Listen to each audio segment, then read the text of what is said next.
pelajaran 14 ya.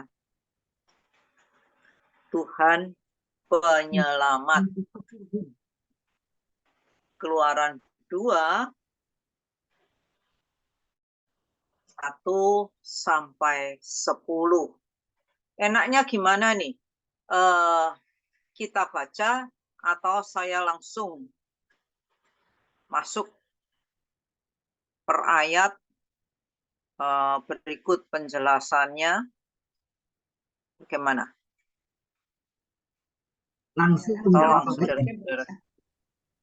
Langsung aja ya, kan saya juga nanti urut ya. Jadi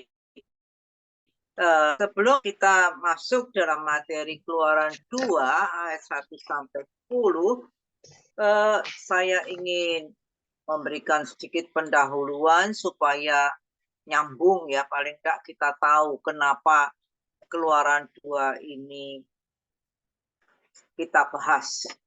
Nah, dalam zaman Yakub, Israel itu dibawa ke tanah Mesir. Jadi kita ingat ya, tanah bahaya kelaparan yang terjadi di tanah Israel. Lalu Yakub dan keluarganya akhirnya diboyong ke Mesir.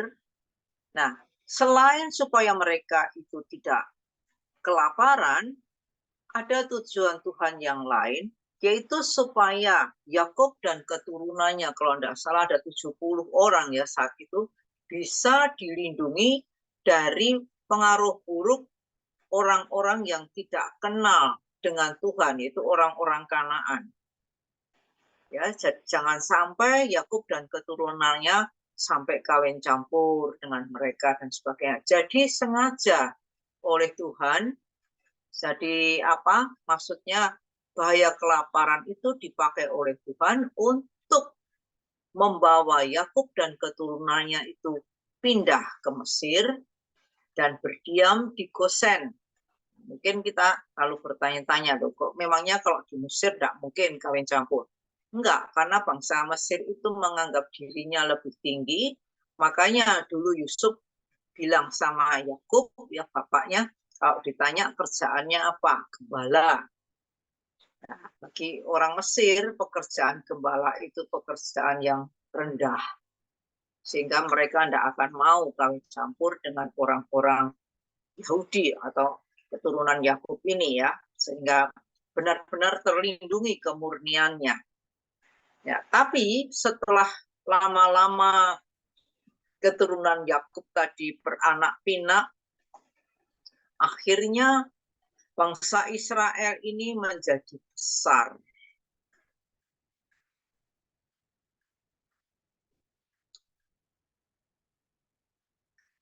Waktu mereka menjadi besar, Israel ini terancam punah karena orang-orang Mesir jadi benci terhadap mereka. Orang-orang Mesir ini takut ya melihat keturunan Yakub ini berkembang begitu pesat, sehingga jumlahnya kok jangan-jangan nanti sampai melebihi jumlah orang Mesir, sehingga nanti berbalik menyerang orang Mesir. Akhirnya saat itu juga ya orang-orang Mesir itu mulai memusuhi Yakub dan keturunannya. Apalagi karena generasi berikutnya juga Firaun yang kemudian memerintah itu sama sekali tidak tahu apa jasa Yusuf terhadap orang Mesir. Ya, sementara itu bangsa Israel itu tidak cuma tinggal di Gosen, tapi mereka sudah merambah sampai ke daerah sekitarnya. Jadi ketika ada seorang Firaun, jadi Firaun itu bukan nama, tapi nama gelar. Seperti Herodes. Nah, Herodes itu juga nama gelar. Ya. Firaun ini nama gelar. Firaun siapa? Nah, ketika Firaun baru ini memerintah, dia tidak kenal Yusuf, dia tidak tahu apa jasa-jasanya, maka Firaun ini yang melihat bangsa asing ini berkembang dengan pesat, lalu berusaha menindas orang Israel tadi dengan menjadikan mereka sebagai sebagai budak orang Mesir. Jadi tragis ya, dari tadinya kelaparan, lalu hidup enak di Gosen, sekarang ditindas jadi budak. Nah, sebagai budak, mereka disuruh membangun kota, disuruh membangun bendungan, dan itu terus diusahakan makin lama makin jahat supaya bangsa ini tidak berkembang. Nah, cara yang sangat kejam dipakai oleh Firaun itu dengan menyuruh dua orang bidan Mesir, yaitu Sifra dan Puah, untuk membunuh semua bayi laki-laki Israel yang lahir dengan pertolongan mereka. Tapi rupanya Sifra dan Puah ini lebih takut kepada Allah daripada kepada Firaun. Karena itu mereka tidak mau taat pada perintah Firaun. Nah, mungkin kalau menurut saya juga ini ya, karena panggilan mereka selaku bidan ya, itu kan untuk menyelamatkan kelahiran, menyelamatkan bayi dan ibunya. Lah sekarang kok disuruh bunuh, nah itu berlawanan dengan dengan nurani mereka, berlawanan dengan panggilan mereka. Jadi tidak bisa menolak. Nah, saudara-saudara, Firaun kan tahu masih ada bayi laki-laki yang lahir di tengah-tengah bangsa Israel. Lalu dua bidan ini beralasan, ya perempuan-perempuan Israel itu kuat tuh. Sebelum kami datang untuk menolong, bayinya sudah lahir duluan. Mendengar ini, Irak mengeluarkan perintah yang lebih kejam lagi. Dia menyuruh membuang semua bayi laki-laki Israel itu ke Sungai Nil untuk dijadikan makanan buaya. Anak perempuan, bayi perempuan aman karena akan dijadikan budak bagi bangsa Mesir. Nah, saudara, dalam situasi seperti inilah ayat 1 dan 2 itu Tuhan tangan dengan cara memberikan seorang putra pada sebuah keluarga.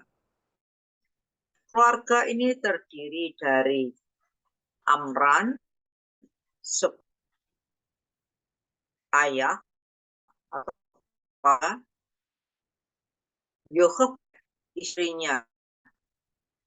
Anak-anaknya saat itu adalah Miriam yang berusia kira-kira 12 tahun dan Harun yang berusia kira-kira 3 tahun.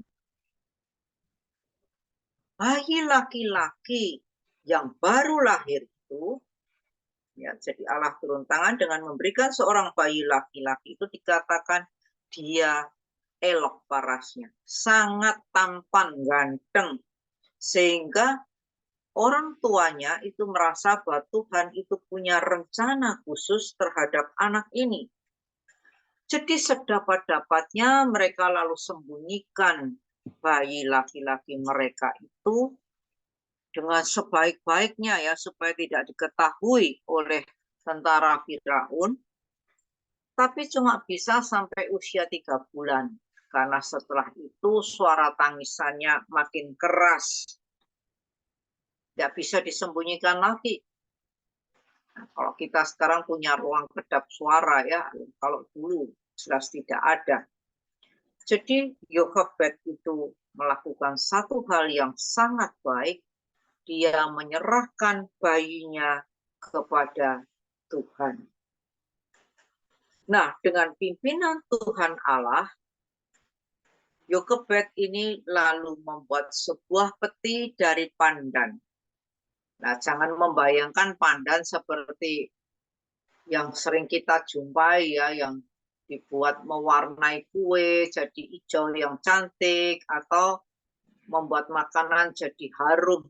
Bukan seperti itu.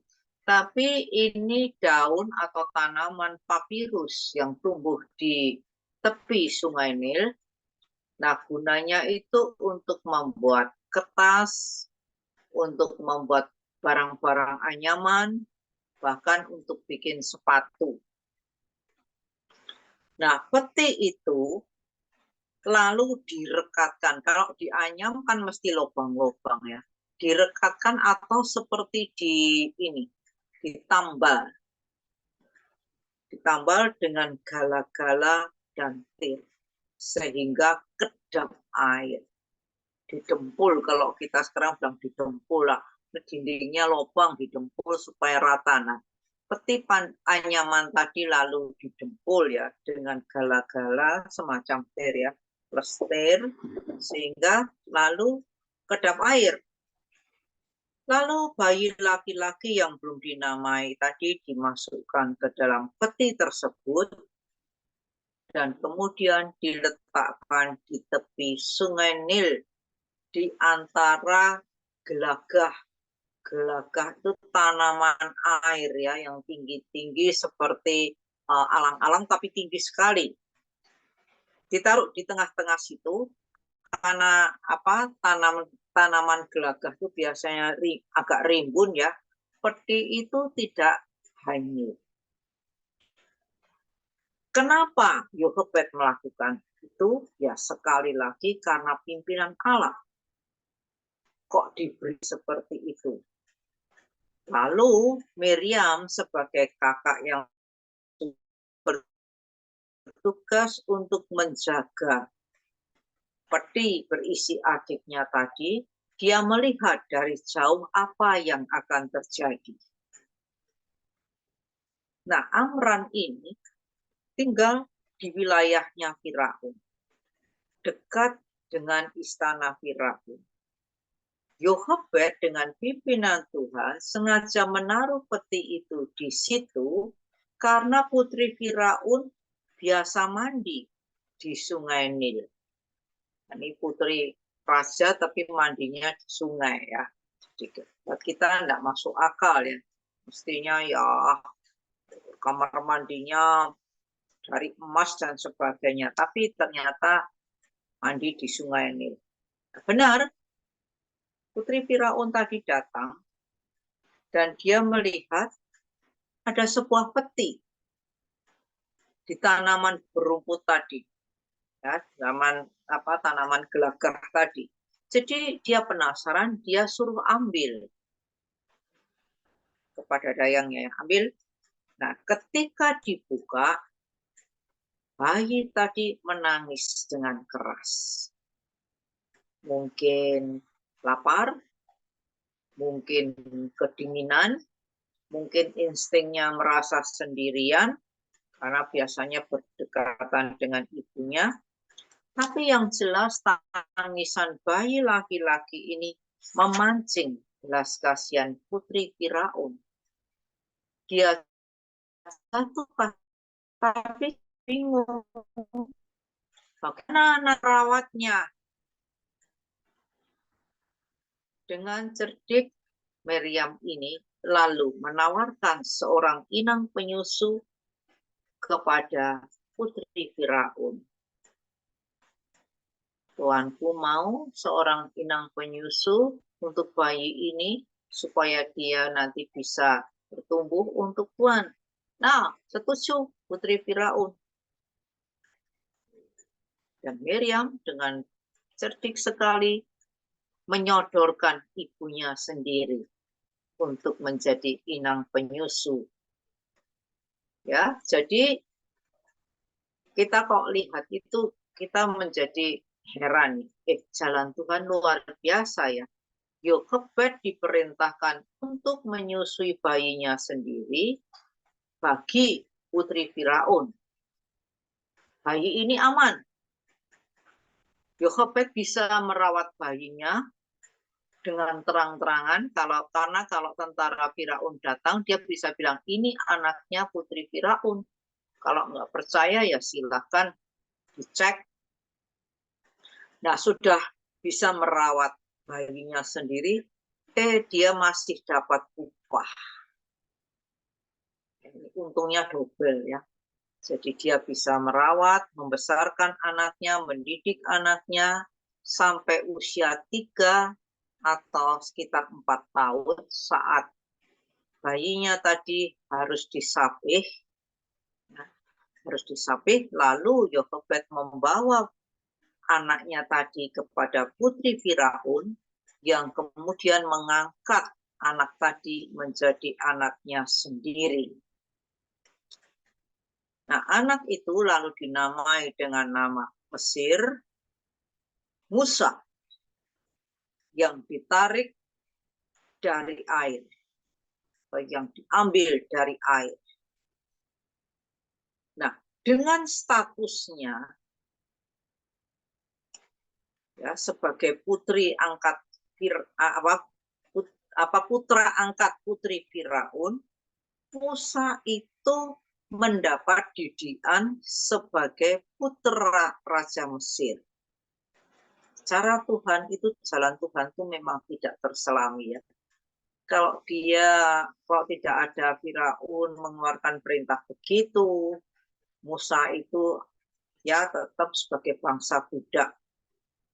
Tapi kita tidak bisa melihat begitu ya. Kita akan melihat dari sisi positif bagaimana Tuhan itu turut bekerja dalam segala sesuatu, dalam segala macam kondisi untuk mendatangkan kebaikan. Rencananya terhadap Musa itu memang sudah sejak awal. Tapi kalau kondisi Musa waktu lahir itu bertepatan dengan penindasan bangsa Israel, nah itu dipakai oleh Tuhan supaya Musa ini nanti mendapat didikan yang pas untuk menjadi seorang pemimpin bangsa Israel yang akan membebaskan bangsanya dengan cara yang kelihatan berliku, yang kelihatannya seperti kebetulan. Kita melihat keindahan pimpinan atau cara kerja Tuhan di dalam di dalam menolong umatnya, memelihara umatnya. Nah, sebagai anak angkat dari Putri Firaun, Musa ini belajar teologi. Agama pasti agama Mesir ya. Dia belajar ilmu falak atau perbintangan, dia belajar ilmu kedokteran, belajar geografi atau ilmu bumi dan lain-lain. Pokoknya semua ilmu yang tinggi-tinggi yang tidak mungkin dipelajari oleh seorang bangsa budak didapat oleh Musa, dan itu kelak berguna untuk kepemimpinannya.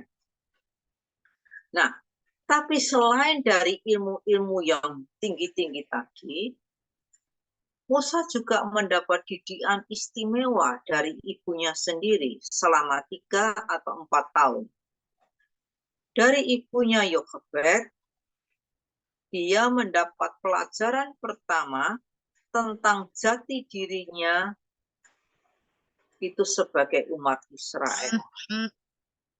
Ya. Dia tahu, oh aku ini bukan orang Mesir, sesungguhnya aku adalah orang Israel.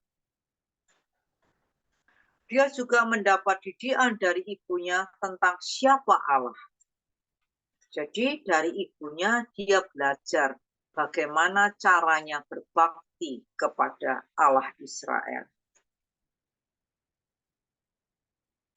Ya, jadi dari sini saja saudara kita bisa melihat bagaimana indahnya rencana Allah untuk membebaskan Israel. Disiapkan itu sejak berpuluh-puluh tahun yang lalu. Begitu rupa. Dari seorang bayi sampai menjadi seorang pemuda berusia 40 tahun. Dan itu pun masih belum cukup. Musa masih dididik 40 tahun lagi sehingga dia siap menjadi pemimpin Israel di usia 80 tahun. Semuanya merupakan rencana dan pekerjaan Allah sendiri. Nah, saudara-saudara, dari sepotong kisah ini ya, apa sih yang bisa kita pelajari? Kita bisa belajar banyak ya.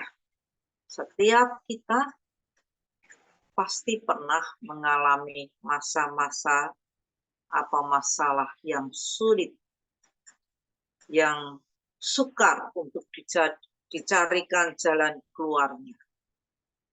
Rasanya semua jalan itu buntu, seperti yang dihadapi oleh Yokebed. Gimana ini? Dia terancam kehilangan anak bungsunya. Nah, pada situasi atau kondisi seperti ini, saudara-saudara, apa yang bisa kita lakukan? Satu-satunya cara yang tepat adalah berpaling dan mengikut sertakan Tuhan dalam segala hal. Itu cara nomor satu yang perlu kita lakukan. Kita seringkali malah mumet dulu ya, ini caranya bagaimana, mikir sampai begini, begitu. Oh, kalau sudah berbelit-belit, sudah capek sendiri, biasanya baru eling Tuhan. Nah, saya juga bisa jatuh dalam kondisi seperti itu. Pusing, bukan main, ini bagaimana, sini salah, situ salah. Ini kok jalan seolah-olah buntu. Baru kalau sudah capek itu lalu ingat, kenapa sih kok enggak tanya Tuhan? Kenapa sih kok tidak mengikut sertakan Tuhan? Nah, saat kita mengikut sertakan Tuhan dan minta pertolongannya, semuanya akan berjalan dengan baik. Itu juga yang seringkali saya alami. Saat jalan kelihatan buntu dan rasanya otak ini sudah mampet, nggak ngerti mau bagaimana lagi. Lalu kemudian saya baru eling, berseru kepada Tuhan. Dengan campur tangan Tuhan, jalan keluar yang diberikan itu ternyata tidak sulit. Dan jalan keluar yang Tuhan berikan itu bisa lewat siapa saja, bisa lewat apa saja. Jadi mungkin lewat doa, kita tiba-tiba seperti cling, loh, kok ada pikiran begini ya? Mungkin itu bisikan Roh Kudus. Segera tangkap. Segera tangkap. Coba pikirkan. Tapi mungkin juga tidak seperti itu. Bisa saja ketika kita curhat kepada teman, kita lalu mendapat jawaban dari dia yang sesungguhnya itu merupakan jalan keluar. Yang dari tadi kita mumet setengah mati, tidak ngerti caranya bagaimana. Jadi maksud saya, kita ini sebagai makhluk sosial ya, kalau punya masalah, jangan ditanggung sendiri. Jangan disembunyikan sendiri.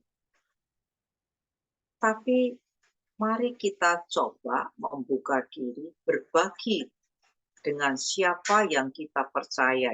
Jadi tidak berbagi pada setiap orang ya, tidak. Tapi kepada siapa yang menurut feeling kita ini rasanya orang ini bisa. Yang logika kita juga mengatakan, oh kalau dia rasanya bisa, itu ilmunya begini, atau dia pengalamannya begitu. Nah, orang semacam ini mungkin bisa kita jadikan teman berbicara. Dan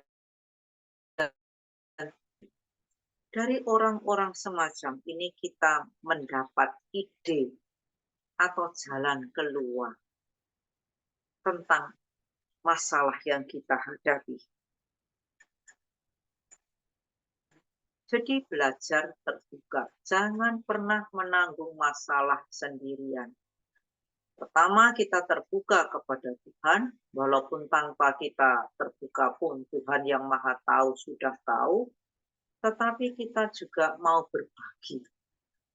Entah dengan saudara, entah dengan sahabat, siapapun. Ya, siapapun. Kita doa dulu. Nah, mungkin lewat orang ini yang kita pikir secara logika memang cocok ya. Kita mungkin bisa menemukan jalan keluar. Tentang masalah masa kini itu lebih mudah. Masalah masa depan bagaimana? Yang belum tahu ujung pangkalnya. Ya, kita serahkan kepada Tuhan yang Maha Tahu.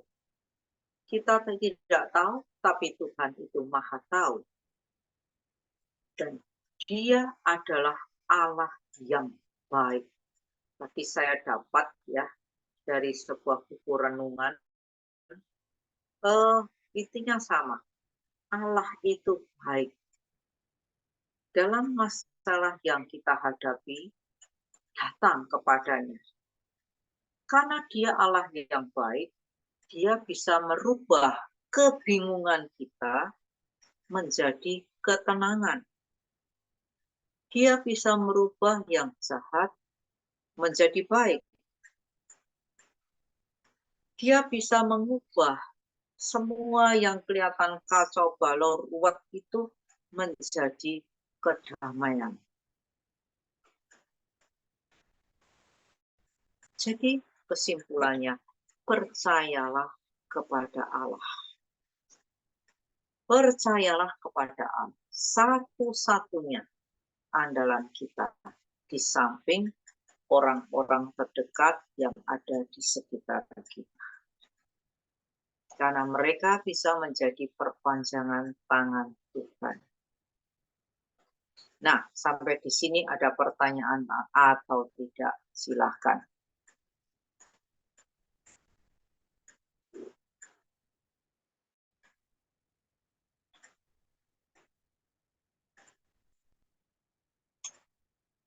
Mari, silahkan. Ya, selamat malam Bapak Ibu semuanya. Ya. Saya ingin bertanya, Bu. Jadi untuk cakupan tema khotbah, tema firman Tuhan nanti, itu berarti dari Keluaran 2 ayat 1 sampai 10 saja ya? Iya. Oh ya, baik-baik. Ini siapa ya? Oh, saya Melvin, Bu. Oh, yang tadi minta izin mau pulang, mau keluar duluan ya? Ya, ya. Jadi bahannya itu aja. Kalau saya tadi ke belakang, itu karena bahan kita ini tidak nyambung. Tidak nyambung, jadi dari pelajaran 13, 14, 15 itu berurutan tidak seperti itu. Jadi kalau tiba-tiba lalu langsung masuk Yochebed, Amran, mungkin apa sih cerita sebelumnya? Nah, saya sekedar mengingatkan cerita yang sebelumnya untuk menyambung. Seperti itu, Melvin. Oh ya, baik Bu Lisa. Terima kasih banyak. Ya, sama-sama. Mungkin ada yang lain? Melvin mau nambah boleh, silahkan, tak apa-apa.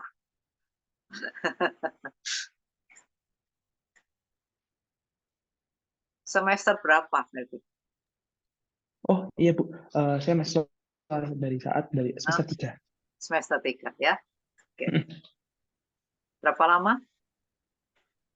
Kurang lebih 3 bulan di desa. 3 bulan ya. Lumayan, Iya, 3 sampai bulan. November akhir. Nah, waktu yang cukup lah. Lumayan untuk perkenalan. Semoga bisa tambah pengalamannya ya. Terima kasih Ya. banyak Ibu. Mari silakan yang lain. Ada? Silvani, Bu Irawan, siapa lagi? Mega, Bu Mega, Meyen, ada Cynthia.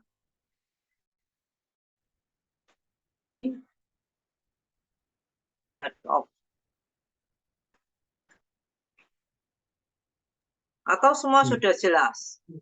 Kalau sudah jelas, saya lanjut. Oh ya, ayat hafalannya saya hampir lupa. Ya, jadi untuk anak kecil, Mazmur 62,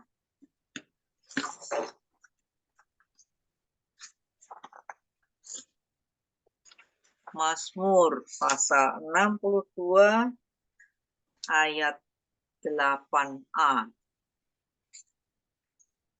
Pada Allah ada keselamatanku. Pada Allah ada keselamatanku.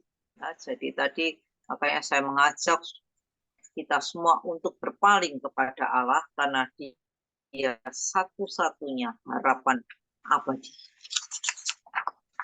Pada Allah ada keselamatanku, anak kecil. Jadi ajakannya sama ya, anak-anak atau adik-adik, suatu saat kalau kita menghadapi saat-saat yang sulit, bahkan tanpa saat yang sulit sekalipun, sesungguhnya setiap kita itu memulai hari itu dengan berpaling dulu kepada Tuhan. Minta bimbingan, minta perlindungan, minta pendampingan, minta anugerah berkatnya. Karena tanpa Dia kita itu nol. Itu untuk anak kecil, sedangkan untuk anak besar, Mazmur 13 ayat 6.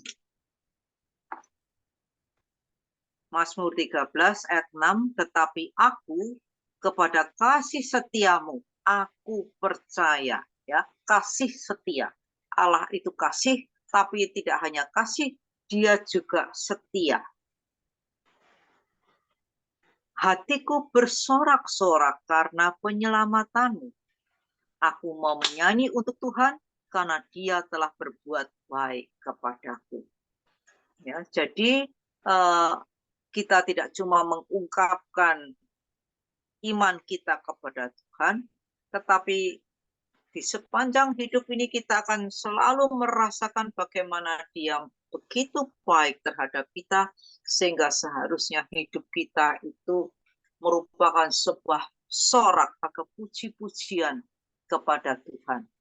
Karena di dalam masalah-masalah yang sulit sekalipun, sesungguhnya Tuhan itu ada bersama-sama kita, dan Dia itu merencanakan segala sesuatunya, bahkan memimpin kita supaya apa yang kita rasakan tidak baik itu menjadi baik.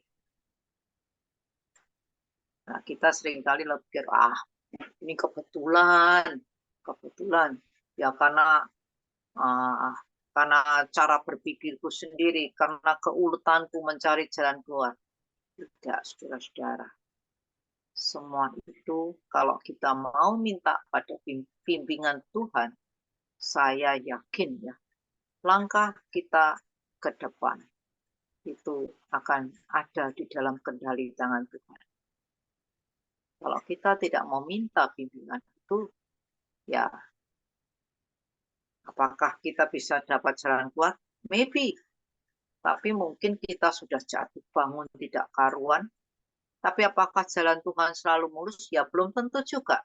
Tapi yang jelas, semua liku-liku jalan hidup itu dipakai Tuhan dengan satu tujuan yang baik. Untuk menguatkan kita. Fisik, mental, terlebih lagi spiritualitas kita. Itu yang saya alami di sepanjang hidup saya ini. Makin tua, makin terasa. Iya, luar biasa. Mungkin ada pertanyaan? Lisa cuma mau nanggepin, kalau di kelas besar perlu diceritakan nggak tadi latar belakang sebelum cerita tentang Musa? Nah, ini siapa ya?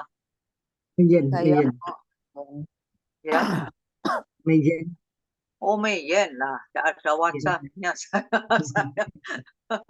Sorry. Latar belakang secara ringkas boleh Ini kelas apa dulu? Kelas kecil, kelas besar, tengah, Besar. kelas apa? Ya. 456. Oh, Kelas besar kalau 456. kelas besar, saya pikir itu wajib ya diceritakan sehingga anak itu ngerti betul sejarahnya itu bagaimana. Sejarahnya bagaimana? Paling tidak dari sepotong pendahuluan tadi mereka bisa paham. Oh, masih ingat ya? Paling makan masih ingat ya.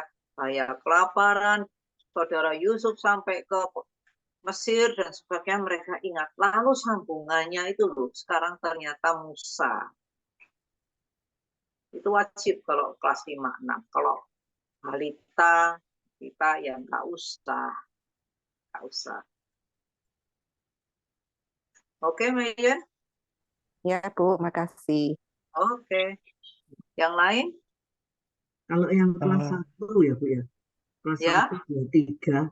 Itu kalau penerapannya itu saya bilang, anak-anak kalau menghadapi kesulitan, datanglah pada Tuhan Yesus. Mm-mm. Itu aja ya. Penerapan. Jadi biasanya kita tuh di buku ada penerapan gitu. Ya, jadi begini.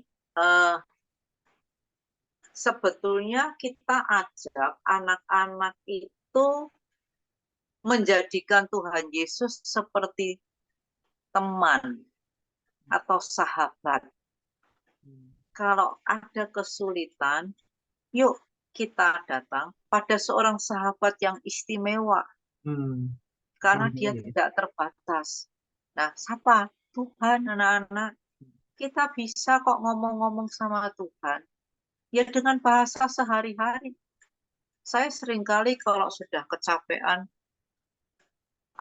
pikiran penuh gitu, saya cuma bilang, Tuhan, aku capek. Ya udah, saya bilang gitu, saya capek. Nah, waktu saya ungkapkan tuh, ya saya ngomong di kamar sendirian, saya capek. Mungkin saya lalu buka bahan renungan atau apa ya saat itu. Tapi dari situ saya selalu bisa mendapatkan sesuatu.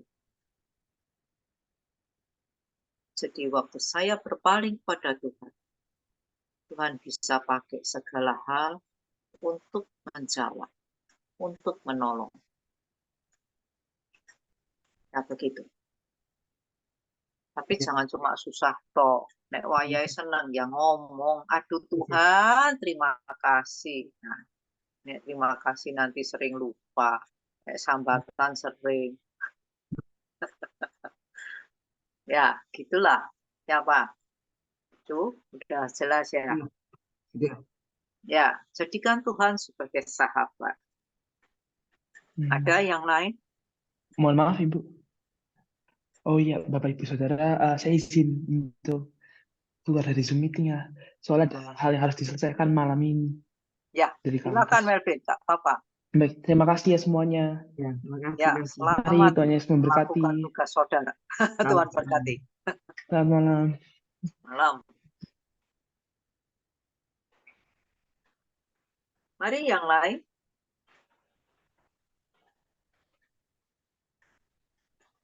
Sudah jelas semua? Ya, Bu. Ya, Bu. Kalau sudah jelas semua, saya lanjut ya. Yang ini Ya. lebih panjang, 22 ayat. Ya, saya mulai aja dengan tema Tuhan mengutus. Keluaran 3 ayat 1 sampai 22. Nah, seperti biasanya saya lihat ke belakang dulu ya. Jadi tadi ceritanya masih Musa anak-anak. Tapi sekarang ini sudah 40 tahun usianya demi menolong orang sebangsanya, yaitu yang menjadi budak di Mesir, yang saat itu sedang disiksa oleh seorang Mesir. Musa membunuh orang Mesir tadi. Cerita ini pasti saudara kan sudah tahu ya bagaimana ceritanya.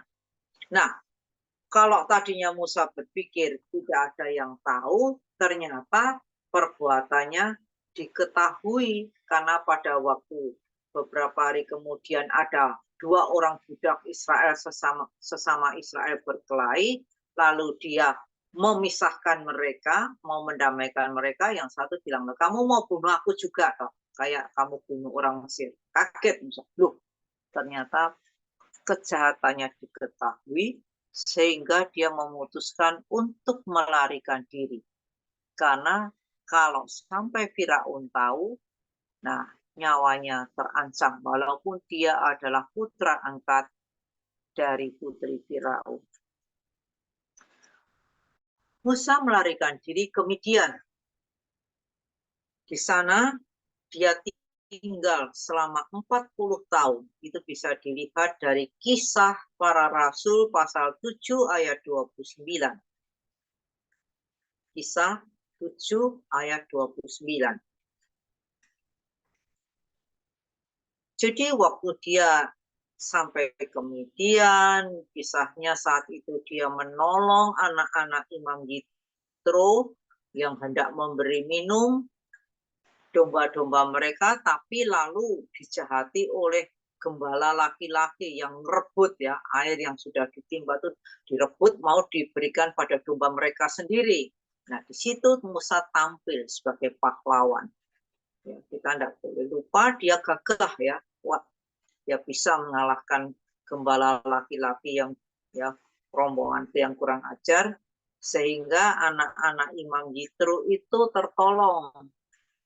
Nah, dari kisah itu Musa disuruh mampir ke rumah Imam Yitro dan dia akhirnya berkenalan dan menikah dengan Sipora, anak Yitro. Lalu Musa, mantan putra raja ini ya, putra raja Mesir lah hitungnya seperti itu, dia lalu bekerja kepada mertuanya sebagai seorang gembala. Jadi dari seorang pangeran, dia turun ke bawah menjadi seorang gembala.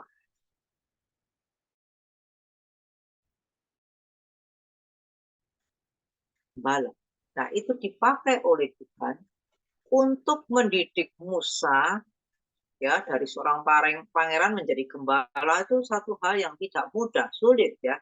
Dia belajar bagaimana memelihara domba-domba, merawat mereka, memperhatikan kebutuhan mereka, merawat yang sakit ya dan sebagainya. Nah, dari situ kelak dia disiapkan oleh Tuhan untuk menjadi pemimpin bangsa Israel. Bangsa yang dikatakan tegar tengkuk, bangsa yang dikatakan keras kepala. Seperti domba, keras kepalanya. Domba itu bukan lembut, tetapi domba itu bisa keras kepala. Nah, Musa tinggal di Midian dan bekerja sebagai gembala itu selama 40 tahun. Jadi periode hidup Musa itu berkisar 44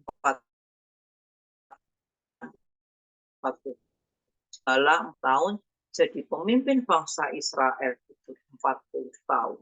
Dia meninggal di usia 120 tahun. Ketika dia berusia 80, Tuhan memutuskan untuk mengutus Musa membebaskan bangsa Israel dari penjajahan atau dari perbudakan Mesir. Saat itu Israel ditindas dengan sangat keras oleh orang-orang Mesir, sehingga dikatakan mereka itu berseru-seru kepada Tuhan karena tidak tahan dengan penindasan yang mereka rasakan. Dan Tuhan mendengar jeritan bangsa pilihannya, dan dia turun tangan. Caranya lewat Musa. Nah, suatu hari kita masuk dalam pasal 3 ya, pasal 3 ayat 1 ya, yang jadi bahan kita. Suatu hari ketika Musa itu sedang menggiring ternak mertuanya, lebih jauh dari biasanya. Nah, kenapa kok enggak biasa? Yaitu cara Tuhan seperti itu ya, menggerakkan Musa untuk membawa lebih jauh, membawa dia sampai ke daerah yang lebih tinggi dan asing, yaitu di kaki Gunung Horeb. Gunung Horeb ini juga disebut sebagai Gunung Allah. Nah, sampai di kaki Gunung Horeb itu, malaikat Tuhan menampakkan diri kepada Musa di dalam nyala api yang keluar dari semak duri. Mata Musa menangkap hal itu karena nyala api dari semak-semak. Padahal itu kaki gunung ya mungkin kalau terjal, mungkin kalau hijau semua atau apalah, tapi tidak biasa ini ada nyala api. Dan yang aneh, Musa melihat semak berduri itu tidak terbakar. Kok aneh? Nah, biasanya kalau aneh itu lalu mendekat. Ketika Musa datang dekat, terdengar Tuhan memanggil dan memperingatkan Musa. Ayat 4-5 ya. Jangan mendekat.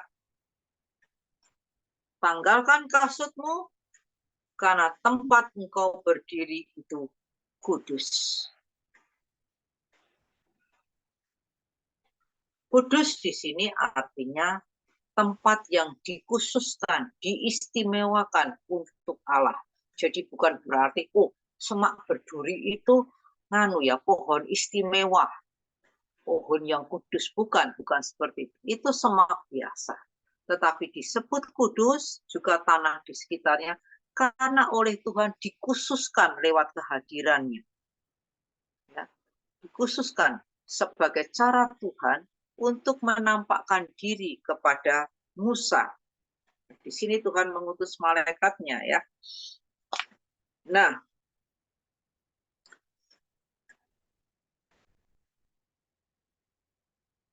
Tuhan itu lalu memperkenalkan dirinya kepada Musa. Dia mengatakan, akulah Allah bapakmu, Allah Amram, Allah Abraham, Allah Ishak, Allah. Nah, kalau Allah Yakub, Musa rasanya tahu, ini nenek moyangnya bangsa Israel. Jadi Allah mengenalkan siapa dirinya. Akulah Allah bapakmu, Allah Abraham, Allah Ishak, Allah Yakub. Mendengar bahwa yang dia hadapi adalah Allah, Musa itu lalu menutup wajahnya dengan dengan kerudungnya. Kenapa? Karena bagaimanapun sebagai seorang Israel, seorang Yahudi, Musa ini sudah diajari bahwa memandang Allah itu bisa berakibat mati. Karena Allah itu kudus, kita tidak akan tahan melihat kekudusannya. Jadi dia tutupi wajahnya. Di ayat 7-9, Tuhan lalu berfirman, aku telah melihat atau memperhatikan penderitaan Israel. Aku sudah melihat, aku sudah memperhatikan, paham bagaimana penderitaan umatku. Tidak hanya paham, maka Tuhan akan bertindak. Yang pertama, Dia akan melepaskan Israel dan menghukum musuh-musuh mereka.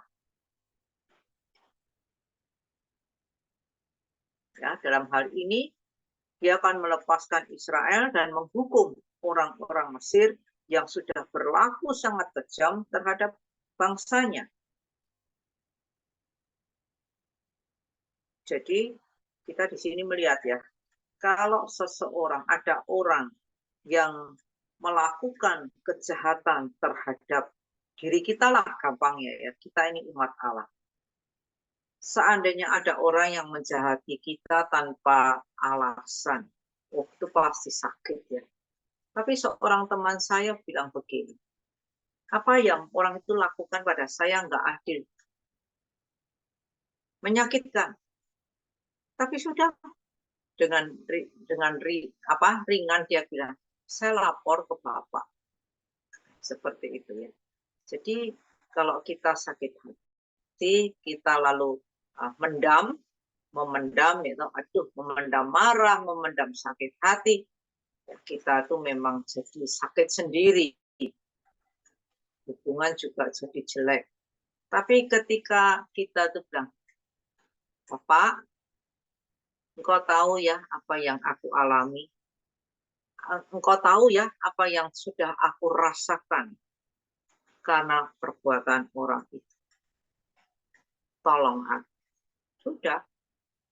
Tolong aku untuk tidak mendendam. Mampukan aku untuk mengampuni, tapi sekaligus tolong aku untuk menyelesaikannya dengan baik.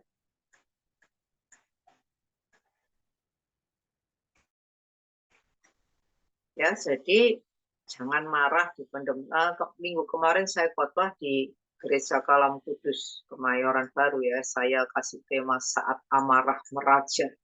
Jadi bagaimana sikap kita kalau ada orang yang bikin kita marah? Jangan balik marah karena nanti tidak karuan. Tapi juga jangan dipendam. Yang baik bagaimana? Katakan dengan tegas. Aku marah loh, aku sakit hati loh kalau diperlakukan begini. Kenapa sih kamu melakukan ini kepadaku? Nah, jadi katakan dengan tegas kalau kita nggak suka. Tetapi tanpa marah-marah, tanpa memaki-maki, tanpa mau membalas, kita tanya sebetulnya apa maksudnya. Jadi dari situ maksud saya ya, kemarahan kita tersalur, tetapi orang itu juga belajar bahwa dia tidak boleh berlaku sewenang-wenang terhadap orang lain. Mungkin dengan itu dia sudah yakin, kalau nggak dapat ya mestinya sadar. Nah, jadi Tuhan berjanji akan melepaskan Israel dan menghukum musuh-musuhnya. Dan yang kedua, Tuhan berjanji akan membawa bangsa pilihannya itu ke Kanaan. Sebuah negeri yang berlimpah-limpah dengan susu dan madu. Negeri yang sangat makmur. Negeri di mana dulu Yakub tinggal sebelum bahaya kelaparan terjadi. Jadi ini dibawa pulang lagi ke Kanaan. Di ayat 10 Tuhan Allah lalu memerintahkan Musa, ya, jadi setelah dia mengatakan rencananya, Tuhan lalu mengutus, Musa, kamu harus menghadap Firaun. Yang kedua, kamu harus memberitakan hukuman kepada Firaun. Dan yang ketiga, tugasmu adalah membawa Israel keluar dari tanah Mesir. Wow, kaget ya, Musa sudah kadung enak 40 tahun jadi gembala domba, adem ayam di Midian, moro-moro diperintah Tuhan untuk jadi pemimpin. Kalau dulu masih usia 40 tahun, dengan segera dia akan bilang, siap Tuhan kerjakan. Ini mau 80. Ya kok disuruh dengan misi yang begini sulit dan berat. Dia lari menghindari Firaun. Nah, sekarang disuruh ketemu Firaun. Ini entah Firaun yang baru atau yang lama, tidak diceritakan. Tapi kalau Musa masih hidup, mungkin Firaun yang lama itu juga masih hidup. Jadi Musa itu keberatan. Enggak mau Tuhan. Takut. Lalu Tuhan berkata, bukankah aku yang menyertai engkau? Kamu tidak sendirian, kamu nggak dewean. Tapi aku menyertai, aku barengi kamu. Bareng, bersama-sama. Saudara-saudara, ada sebuah cerita singkat ya.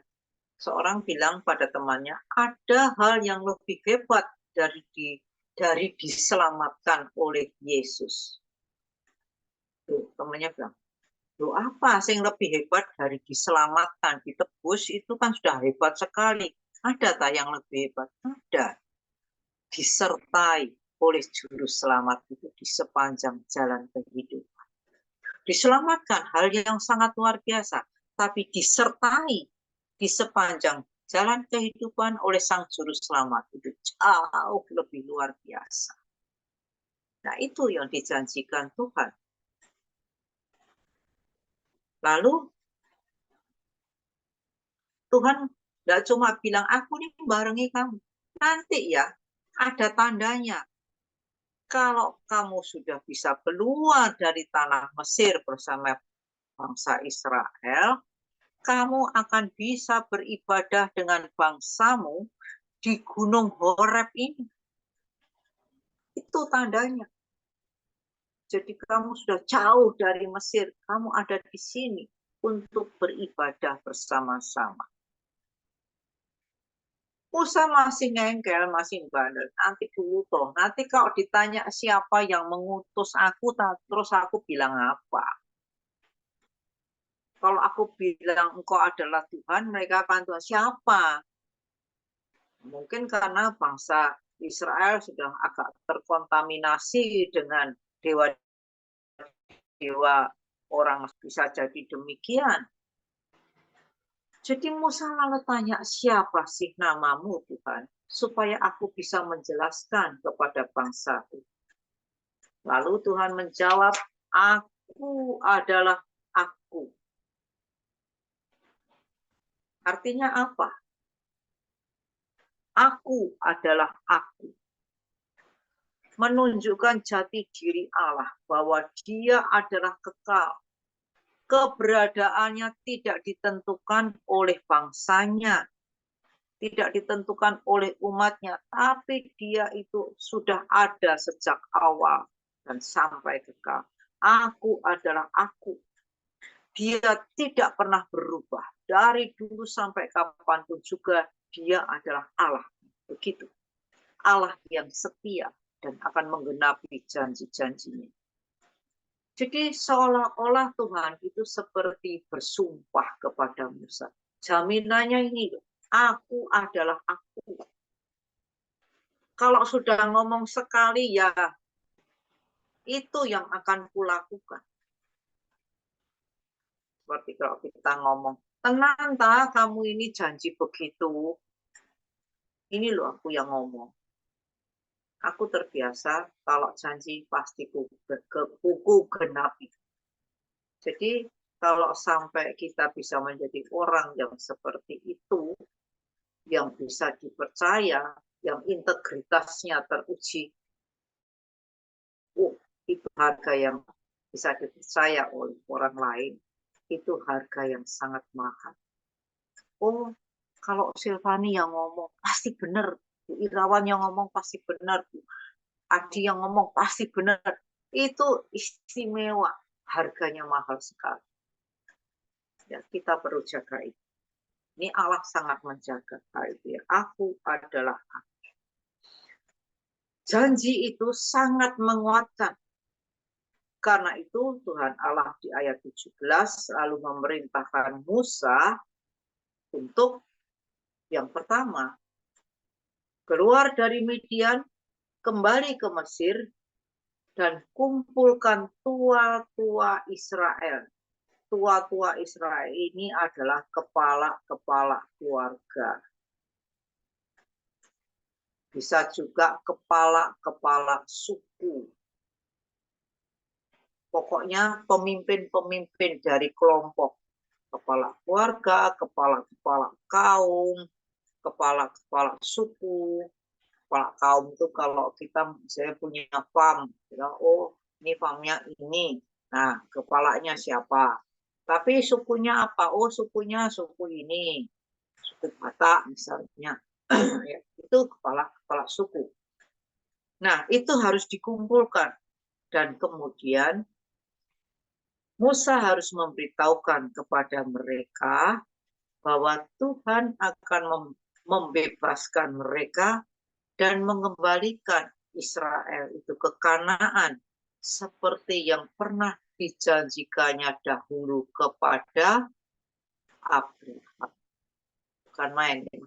Abraham sampai kepada Musa itu berapa ratus tahun. Tapi Allah itu memang benar. Aku Allah yang setia pada janjinya.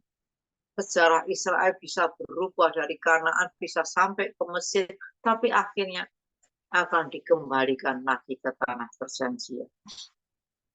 Nah, kemudian hal yang ketiga yang diperintahkan oleh Tuhan adalah bersama-sama dengan para tua-tua yang percaya kepada Musa ini, Musa harus menghadap Firaun untuk minta izin pergi selama 3 hari ke padang gurun untuk mempersembahkan korban kepada Tuhan.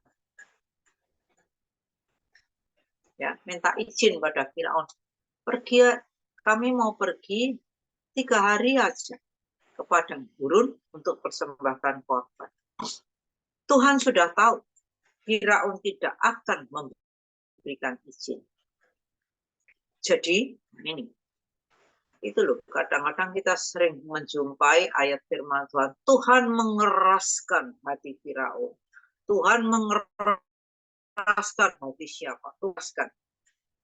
Nah itu, karena asumsinya Tuhan mengerti Firaun sehingga dia tidak izin, supaya dengan demikian Tuhan bisa menunjukkan kepada Firaun mujizat yang sekaligus merupakan hukuman bagi bangsa Mesir.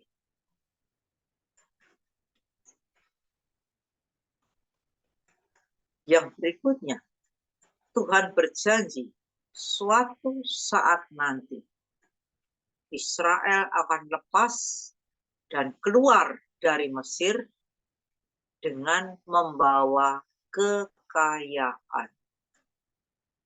Jadi ini seolah-olah adalah ini ya, kompensasi dari masa perbudakan yang begitu lama di tanah Mesir.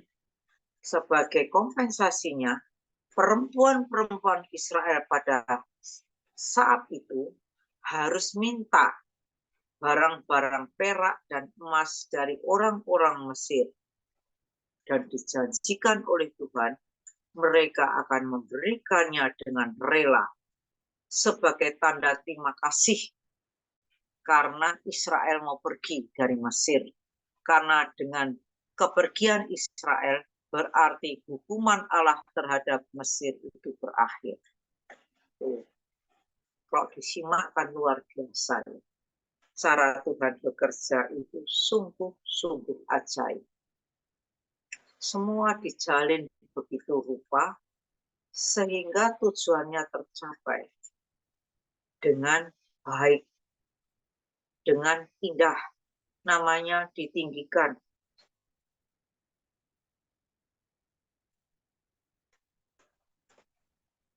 Nah, bagaimana relevansinya kalau dikenakan ke zaman sekarang? Nah, kita tahu ya, Israel sebagai bangsa pilihan Tuhan ternyata adalah bangsa yang tidak setia. Sehingga akhirnya, itu kalau di akhir-akhir perjanjian lama, mereka itu berkhianat, menikah dengan bangsa kafir, menyembah berhala dan sebagainya ya. Makanya di zaman perjanjian baru Tuhan membuka bangsa pilihan atau umat pilihan yang baru lewat penebusan Tuhan Yesus. Kita adalah umat pilihan yang baru, yang dipilih bukan karena berdasarkan etnis, tetapi dipilih karena penebus. Nah, kalau Musa itu diutus untuk membebaskan bangsa Israel, maka kita selaku umat pilihan Tuhan yang baru, kita diutus untuk memberitakan Injil, kabar baik itu kepada orang lain. Memberitakan kabar baik bukan cuma sekedar bercerita, tetapi juga berarti membuat keadaan orang lain itu menjadi lebih baik. Injil, kabar baik, tujuannya membuat orang lain menjadi lebih baik, kan?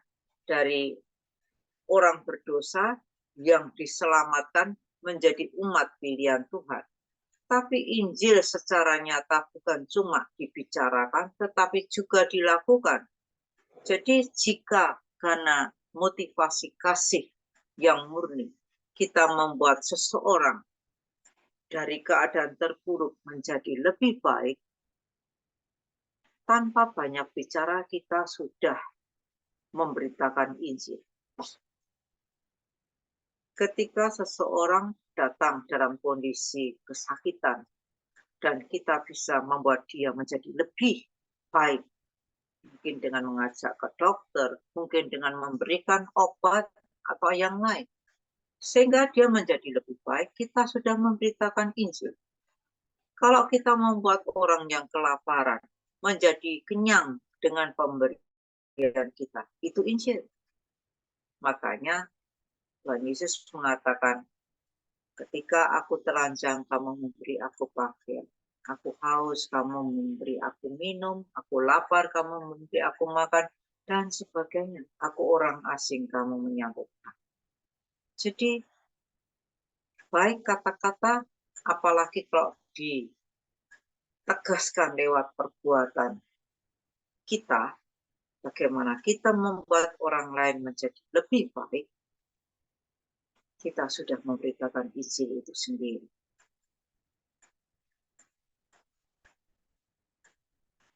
Makanya kan nyanyiannya kan, hidupmu kitab terbuka, ya, dibaca oleh sesamamu.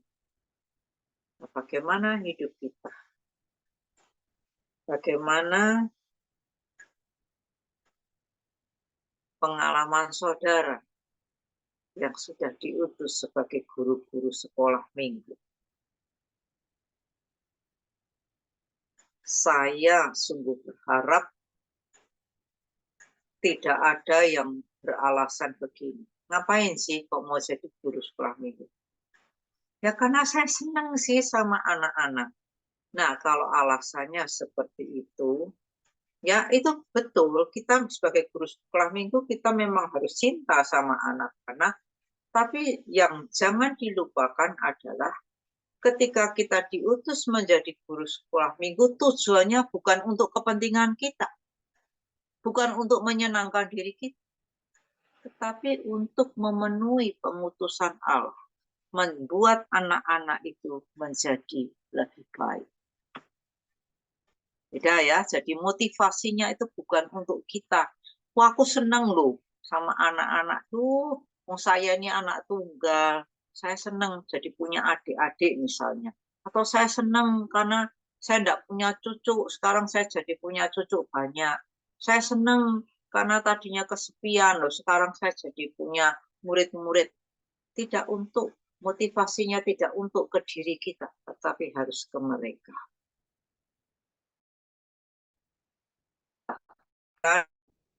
Pada introspeksi, atau kalau mau sharing itu lebih bagus lagi. Sharing itu menceritakan pengalaman iman kita bagaimana. Iya ya, dulu saya begitu loh. Untuk kesenangan saya sendiri sih sebetulnya, karena saya senang lihat anak-anak, apalagi yang balita, lucu-lucu. Pulang saya jadi senang, masalah sumpek hilang semua. Nah, itu kan untuk kepentingan sendiri. Tapi sekarang saya berubah. Nah, ini saudara yang diharap lewat pelayanan kita itu, kita tidak cuma mengubah anak-anak menjadi lebih baik, tapi kita juga ikut berubah menjadi lebih benar dalam menjalani hidup ini, juga dalam menjalani tugas pelayanan kita. Mari, ada pertanyaan enggak?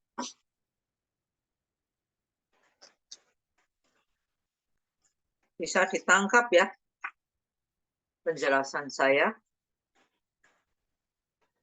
Silakan. Bisa, Bu. Bisa ya, Fani. Yang lain, Bisa. Megan. Lalu ada Bu Mega, Adi tadi enggak bisa, cuma dengar tok atau bagaimana tadi saya kurang paham. Rapat di gereja. Bisa dipahami ya. Bisa. Mungkin ada yang mau sharing. Nah, ini pengalaman saya sebagai guru sekolah minggu. Enggak apa-apa. Itu bagus. Bisa bercerita seperti itu, bisa menguatkan yang lain. Dan kita sendiri yang bercerita itu juga makin dikuatkan.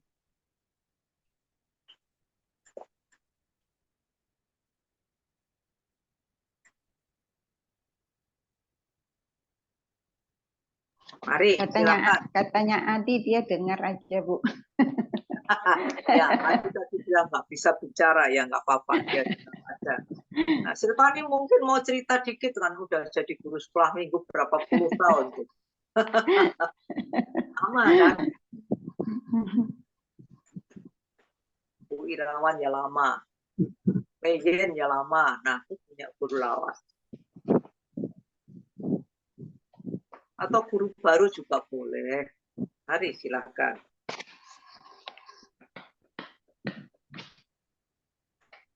Siapa yang mau mulai?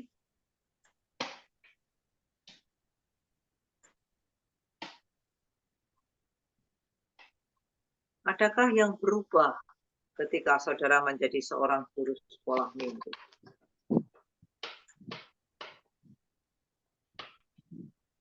Saya yakin pasti ada. Pasti ada. Kalau kita melayani sungguh-sungguh, pasti ada yang berubah dan diubah. Ayo sharing dikit lah.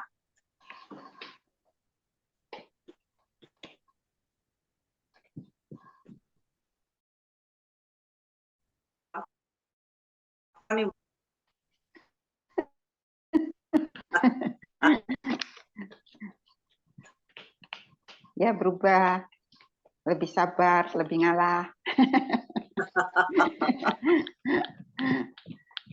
Lebih sabar, lebih ngalah. Itu sama siapa? Sama keluarga atau dengan anak-anak itu sekolah minggu atau dengan siapa? Atau dengan siapa saja? Ya benar, dengan siapa saja. Siapa saja. Jadi kalau ada masalah gitu nggak mau diperbesar, diperkecil nggak apa-apa. Nggak mau diperbesar tapi diperkecil. Oke. Kebetulan minggu kemarin saya khotbah temanya saat amarah meraja. Saat dikuasai oleh amarah, bagaimana seharusnya kita. Tapi saya nggak khotbah di GKI sih. Saya Mungkin bisa khotbah di sini, Bu. Sepotong-sepotong aja. Enggak, jadi kalau ada ada grup guru sekolah minggu, mungkin saya bisa masukkan di situ. Sehingga guru-guru sekolah minggu bisa dengarkan. Kata jemaat di sana sih, khotbah saya mendarat. Jadi artinya mengena. Kan pas bulan keluarga ya. Jadi saya kasih tema itu saat amarah meraja. Hari Minggu depan ada persekutuan guru sekolah minggu, mungkin Bu Lisa mau datang. Ada acara Bu Lisa. Minggu depan saya tugas nyanyi itu. saya tugas paduan suara. Terus sama ada pernikahan. Sesudah ibadah kok Bu. Pernikahan ya tanya Ibu, pernikahan keponakan. Iya. Tapi pernikahan keponakan itu hari Sabtu. Hari Sabtu jadi ada 2 pernikahan yang saya hadiri. Lalu Minggu itu ada tugas menyanyi. Hari Selasa juga ada tugas nyanyi. Nah, sesudah KU kok Bu. Nah, yaitu sesudah KU nanti kalau terus lanjut, saya ini di rumah nanti rumahnya nggak ada yang beresin, kemudian saya masih harus pergi lagi tugas nyanyi.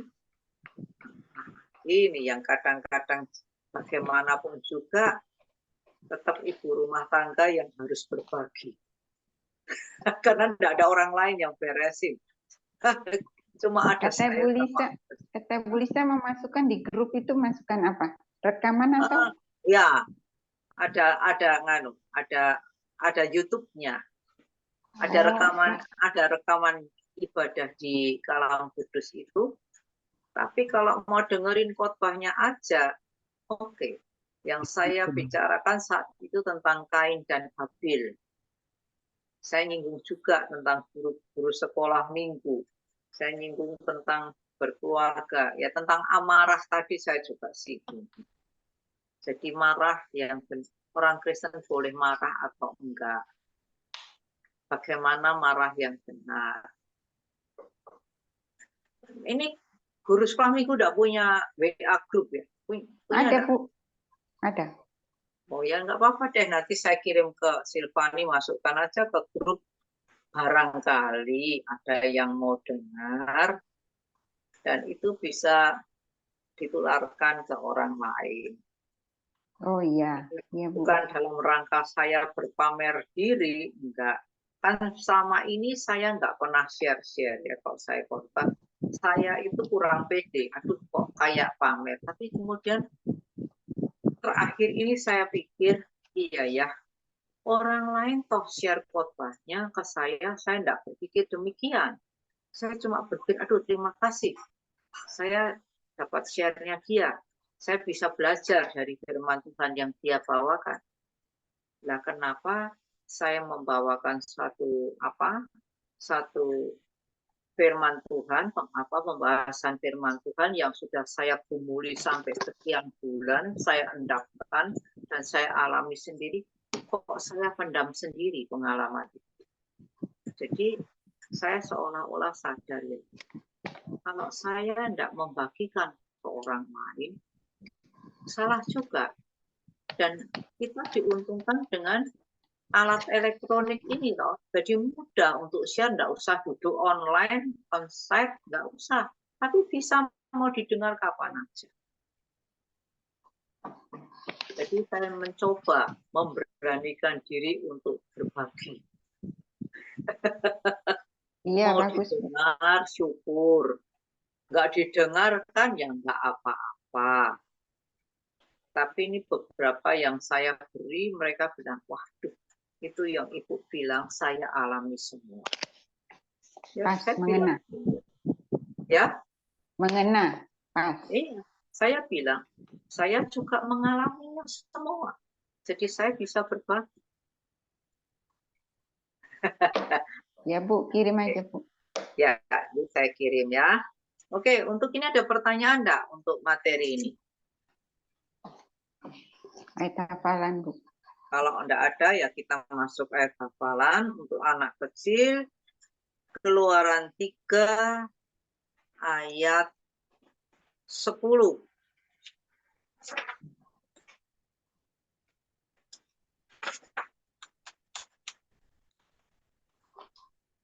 Keluaran 3 ayat 10.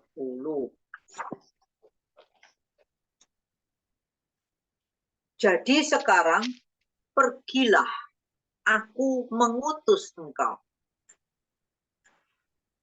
Jadi kita bisa lihat ya, ini Tuhan yang mengutus, bukan mau-maunya sendiri.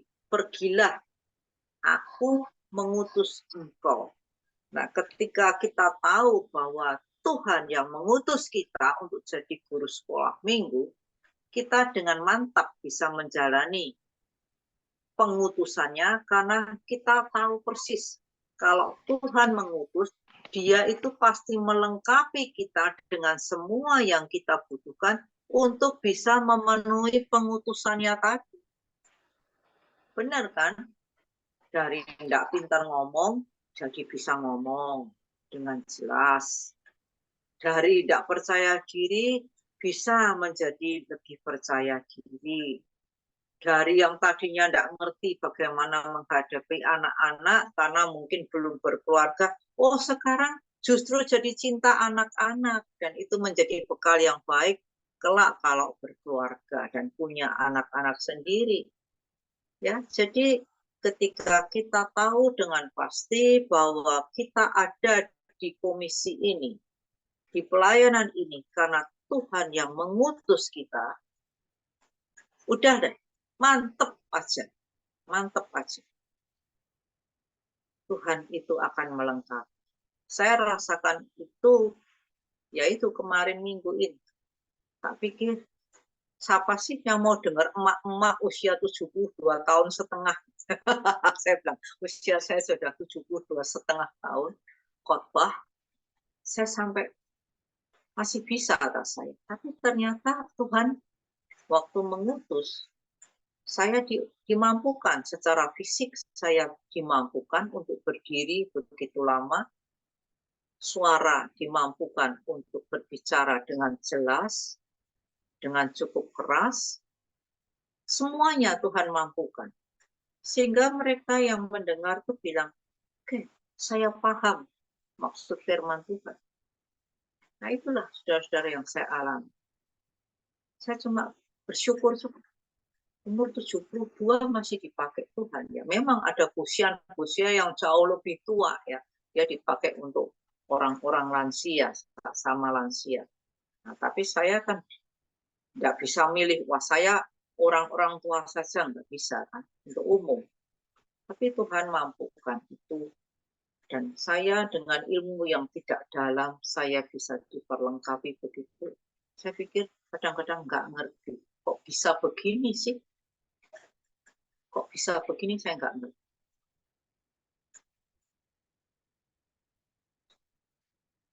Pergilah, aku mengutus engkau. Nah, cerita sedikit. Saya memberanikan diri, saya kirim video khotbah itu pada seorang dosen di Universitas Duta Wacana. Dia doktor. Saya pikir aku nih, kalau orang bilang berani mati ya, saya ini siapa, kirim khotbah kepada seorang dosen, doktor lagi. Saya bilang cuma tulis, Pak, saya dapat inspirasi ketika Bapak memberikan PA tentang Kain dan Habil, lalu saya kembangkan jadi khotbah seperti ini, tolong dikoreksi.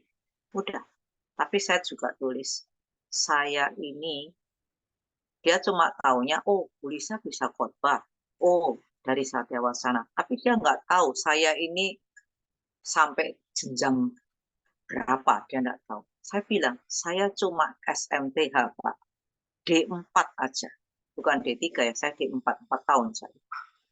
Tapi karena papa saya bilang, karena saya anak sulung ya, habis ini gantian, adikmu mau kuliah, ya sudah, saya berhenti, saya kerja.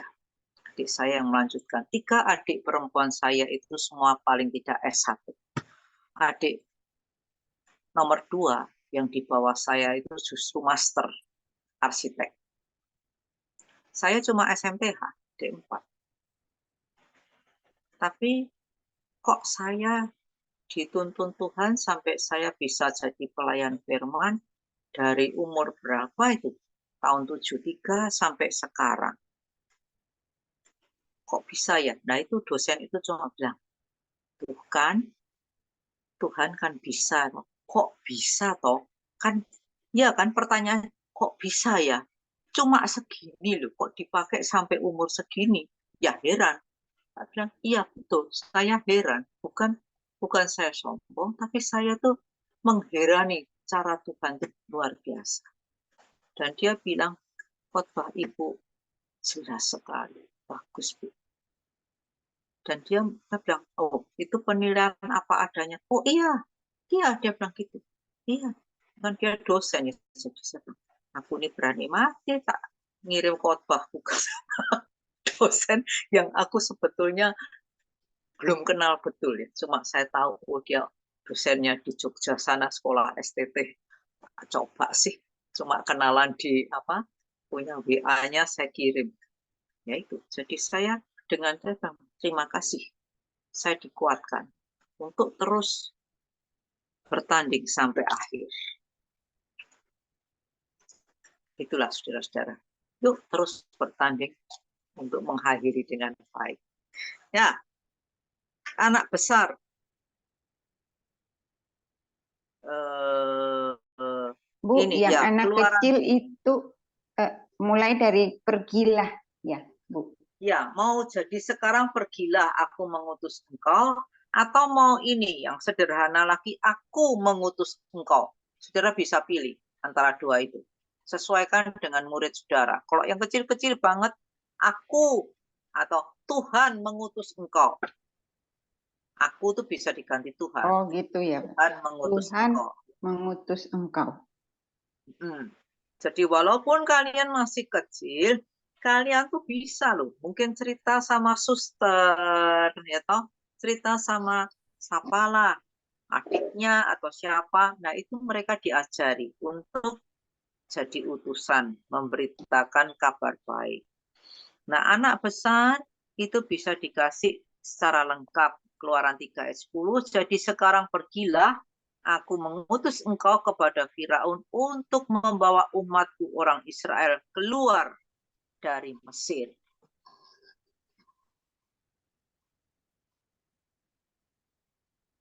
Ada pertanyaan? Jadi tekankan ya, kalau kita yakin Tuhan mengutus kita, mantap aja di jalan itu. Karena dia akan melengkapi kita. Taunya gimana nek diutus? Ya kita akan merasakan kalau di situ Tuhan menempatkan kita. Dulu saya juga nggak tahu saya ini mau jadi apa kan nggak tahu. Tapi jalan Tuhan tuh, loh, kok bisa ya sampai sekarang saya nggak diutus jadi pendeta. Saya tahu itu dari awal saya sudah tahu. Saya nggak merasa dipanggil untuk jadi pendeta. Dan Tuhan memang nggak mengutus saya jadi pendeta. Apa sih? Oh, rupanya saya ini lebih ke arah pengajar. Jadi saya anggap mimbar itu sebagai ya tempat saya mengajar dan belajar firman Tuhan. Kan waktu kita mengajar sebetulnya kita sendiri belajar dulu kan. Jadi sebetulnya kita dilengkapi dulu baru kita bisa mengajar dengan baik. Menyampaikannya dengan jelas pada anak-anak itu sebuah pelajaran tersendiri lagi. Sama seperti khotbah. Untuk menyampaikan dengan bahasa yang sulit itu lebih mudah mungkin. Tapi menyampaikan yang sulit dengan bahasa yang mudah dipahami itu sulitnya minta ampun. Betul enggak? Ya, sampai di sini. Bu, Kalau jadi masih ada... hafalannya Keluaran 3 ayat 10 ya, Bu ya? Untuk Betul. besar kecil. Oh, sekarang Adi sudah bersuara. Sudah selesai, Bu, rapat di gerejanya. Kamu tadi kena nganu ya. Dibungkam. Sekarang udah lepas. Ada yang mau ditanya lagi dia atau ada yang mau apalah silahkan bicara. Tadi sudah ngempet kan, diem aja. Sudah cukup, Bu, saya. Cukup. Yang lain sudah cukup juga? Cukup, Bu. Gimana yang lain? Cukup, Bu. Cukup. Ini kok Silvania aja ya yang ngomong. Cukup, Bu. Wah, ini suara gimana? Soalnya yang lain nggak kelihatan mukanya semua, Bu. Nah, iya.